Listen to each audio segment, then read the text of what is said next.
نماز عید چھوٹنے کی صورت میں کیا کرنا چاہیے؟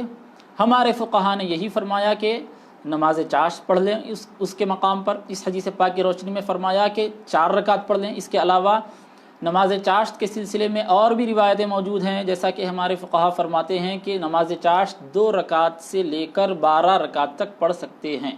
اب رہا یہ سوال کہ نماز عید کے بجائے نماز چاشت کی بات کیوں کی جا رہی ہے؟ اس سلسلے میں روایتیں تو آپ کے سامنے ہیں۔ اب درایت کے طور پر ہمارے فقہا یہ فرماتے ہیں کہ نماز عید کا کوئی بدل نہیں ہے۔ جس طرح جمعہ چھوٹے تو ظہر پڑھنے کے لیے علماء اکرام نے فرمایا، نماز عید چھوٹنے کی صورت میں کوئی اس کا بدل نہیں ہے۔ نماز عید مستقل ایک نماز ہے۔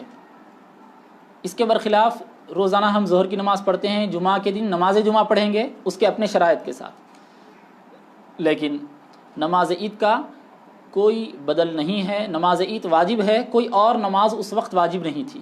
ظہر فرض ہے، ظہر کی جگہ جمعہ فرض ہوئی، لیکن نماز عید واجب ہے، کسی نماز کے بدلے میں واجب نہیں ہوئی۔ جس وقت نماز عید ہم ادا کر رہے ہیں اس وقت کوئی اور فرض یا واجب نماز ہم نہیں پڑھتے تھے۔ اشراق چاشت نوافل اور سنن میں داخل ہے، فرض یا واجب نہیں ہے۔ صحیح احادیث شریفہ پر عمل کرتے ہوئے ہم چاشت کی نماز پڑھ لیں گے۔ اگر کوئی شخص پڑھتا ہے تو 2 رکعت پڑھ لے، یا زیادہ سے زیادہ پڑھنا چاہتا ہے تو 12 رکعت پڑھ لے، لیکن یہ ساری نمازیں اختیاری ہیں۔ نماز عید جو واجب تھی، جو ایک قسم کی ذمہ داری تھی، جب وہ چھوٹ گئی، اس کو ادا نہ کر سکے، تو اس کے بعد پھر دوسری نمازوں میں سے، چاشت کی نمازوں میں سے 2 رکعت سے 12 رکعت تک جو بھی بتلایا جا رہا ہے یہ ذمہ داری کے طور پر نہیں ہے۔ یہ بہتر ہے، پڑھتا ہے تو اجر و ثواب ہے، نہ پڑھتا ہے تو کچھ بھی نہیں ہے۔